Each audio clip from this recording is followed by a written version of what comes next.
প্ৰধানমন্ত্ৰী আৱাস যোজনা চৰকাৰী বিপিএল ঘৰৰ আজি আপোনাৰ কাৰণে ডাঙৰ আপডেট লৈ আহিছোঁ। যদি আপোনালোকৰ জিঅ'টেক সম্পূৰ্ণ হৈ গৈছে আৰু আপোনালোকে এতিয়াও চৰকাৰী ঘৰৰ ফাৰ্ষ্ট কিস্তি লাভ কৰা নাই, তেনেহ'লে কিন্তু আজি আপোনালোকে চৰকাৰী ঘৰৰ ফাৰ্ষ্ট কিস্তি লাভ কৰিব। আৰু যদি আপোনালোকৰ জিঅ'টেক সম্পূৰ্ণ হৈ গৈছে আৰু আপোনালোকে চৰকাৰী ঘৰৰ ফাৰ্ষ্ট কিস্তি লাভ কৰিছে, আপোনালোকে এতিয়াও ছেকেণ্ড কিস্তি লাভ কৰা নাই, তেনেহ'লে কিন্তু আজি আপোনাৰ কাৰণে ভাল খবৰ আহি গ'ল।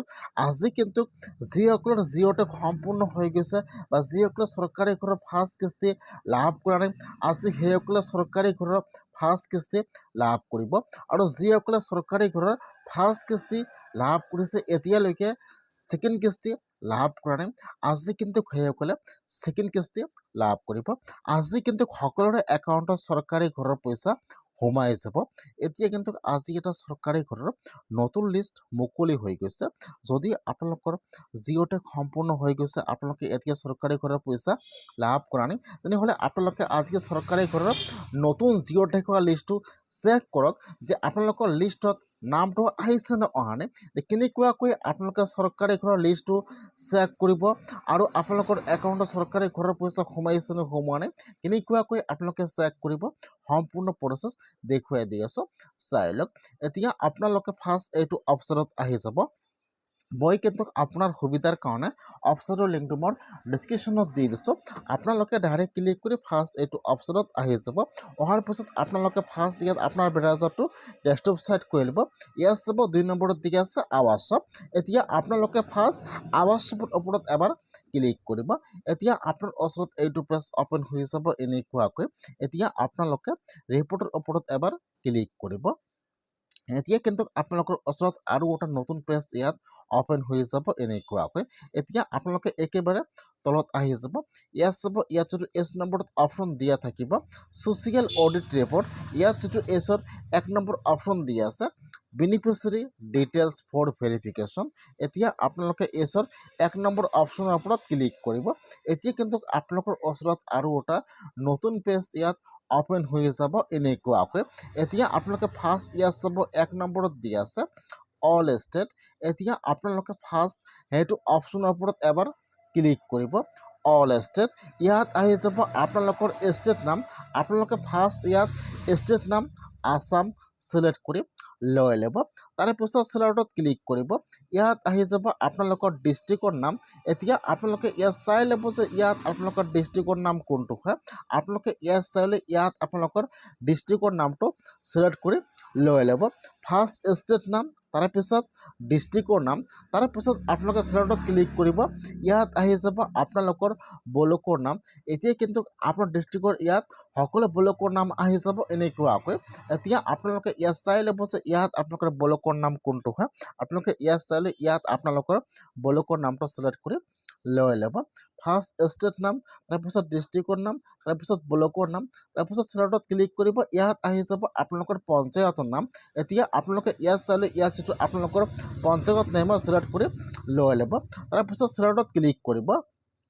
এতিয়া আপোনাৰ ওচৰত ইয়াত চন অ'পেন হৈ যাব। ইয়াত চাব দিয়া আছে, ইয়াত আপোনালোকে অলপমান তলত আহি ইয়াত চাব দিয়া থাকিব চন 26 এণ্ড 27 আৰু 25 এণ্ড 26। যিহেতু এতিয়াও 26 এইটো এতিয়াও অহা নাই, সেইকাৰণে আপোনালোকে ইয়াত চনটো 25 এণ্ড 26 ছিলেক্ট কৰি লৈ ল'ব। ইয়াত চাব একেবাৰে তলত আহি আছে আপোনালোকে ইয়াত চনটো 25 এণ্ড 26 ছিলেক্ট কৰি লৈ ল'ব। তাৰপিছত ছিলেক্টত ক্লিক কৰিব। ইয়াত 1 নম্বৰত অপশ্যন আহি যাব প্ৰধানমন্ত্ৰী আৱাস যোজনা গ্ৰামীণ। আপোনালোকে ইয়াৰ পৰা সেইটো অপশ্যন ছিলেক্ট কৰি লৈ ল'ব। তাৰপিছত আপোনালোকৰ ওচৰত আহি যাব কেপচা। এতিয়া আপোনাৰ তাত যিটো কেপচা আহি যায় বা ইয়াত যি নম্বৰ আহি যায়, যি হয় মেনেজ প্ৰেছ কৰি ইয়াত আপোনালোকে নম্বৰটো বহাই দিব। নম্বৰটো বহাই দি আপোনালোকে এতিয়া চাবমিটৰ ওপৰত ক্লিক কৰিব। এতিয়া কিন্তু আপোনালোকৰ ওচৰত আপোনাৰ পঞ্চায়তৰ চৰকাৰী ঘৰৰ জিঅ'টেক হোৱা লিষ্টটো ইয়াত অ'পেন হৈ যাব এনেকুৱাকৈ। ফাৰ্ষ্ট চাব ইয়াত থাকিব আপোনালোকৰ নাম, তাৰপিছত আপোনালোকৰ ইয়াত গাৰ্জেন নাম থাকিব, তাৰপিছত ইয়াত আপোনাৰ ঘৰৰ ID নম্বৰ দিয়া থাকিব। এতিয়া আপোনালোকে লিষ্টটো অ'পেন কৰি চেক কৰিব লাগিব যে আপোনালোকৰ লিষ্টত নামটো আহিছে নে অহা নাই। যদি আপোনালোকৰ জিঅ'টেক হৈছে আৰু আপোনালোকে এতিয়া চৰকাৰী ঘৰৰ ফাৰ্ষ্ট কিস্তি লাভ কৰা নাই, তেনেহ'লে আপোনালোকে ফাৰ্ষ্ট লিষ্টত চাব লাগিব যে লিষ্টত আপোনালোকৰ নামটো আহিছে নে অহা নাই। যদি আপোনালোকৰ লিষ্টত নাম আহিছে তাৰপিছত আপোনালোকে এতিয়া চেক কৰিব লাগিব যে আপোনালোকৰ একাউণ্টত এতিয়ালৈকে চৰকাৰী ঘৰৰ পইচা কিহৰ কাৰণে সোমোৱা নাই বা আপোনালোকৰ একাউণ্টত কিমান তাৰিখে চৰকাৰী ঘৰৰ পইচা সোমাই যাব। সেইকাৰণে আপোনালোকে ফাৰ্ষ্ট লিষ্টটো অ'পেন কৰি চেক কৰিব। তাৰপিছত আপোনালোকে ইয়াত আপোনালোকৰ নামটো চেক কৰিব। তাৰপিছত যদি আপোনালোকৰ নামটো লিষ্টত আহিছে ইয়াত আপোনালোকৰ ঘৰৰ ID নম্বৰটো দিয়া আছে। এতিয়া আপোনালোকে ইয়াৰ পৰা আপোনালোকৰ ঘৰৰ ID নম্বৰটো ইয়াৰ পৰা কপি কৰি লৈ ল'ব। ইয়াত চাব দিয়া আছে ID নম্বৰ।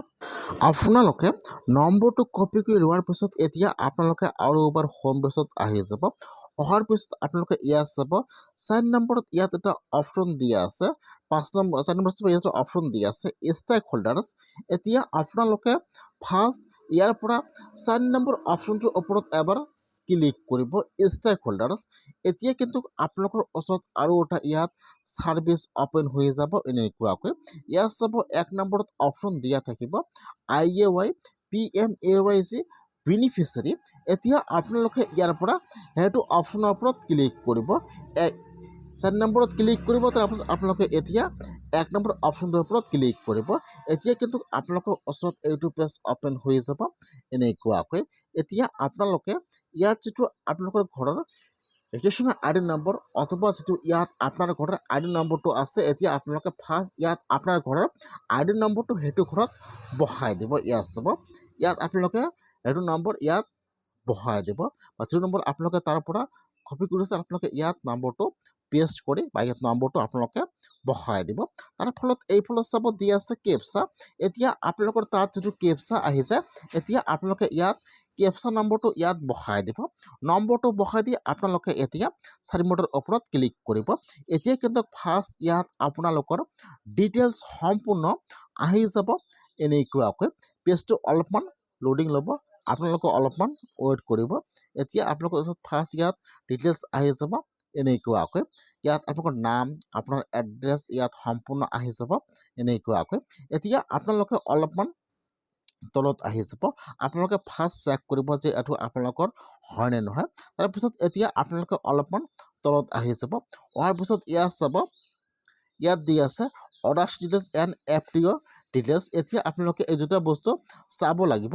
ইয়াত কিন্তু সকলো ডেট দিয়া থাকিব যে আপোনালোকৰ একাউণ্টত কিমান তাৰিখে কিমান টকা সোমাইছে আৰু আপোনালোকৰ পইচা কিমান পেণ্ডিং হৈ আছে আৰু আপোনালোকৰ একাউণ্টত কিমান তাৰিখে চৰকাৰী ঘৰৰ পইচা সোমাই যাব। ইয়াত সম্পূৰ্ণ প্ৰচেছ দিয়া থাকিব এনেকুৱাকৈ। সকলোৰে একাউণ্টত কিন্তু ছেকেণ্ড কিস্তিৰ পইচা সোমাই গৈছে আৰু যিসকলে ফাৰ্ষ্ট কিস্তি সোমোৱা নাই অহাকালি কিন্তু সেইসকলে একাউণ্ট চৰকাৰী ঘৰৰ ফাৰ্ষ্ট কিস্তি সোমাই যাব। ফাৰ্ষ্ট কিস্তি 32,500 টকা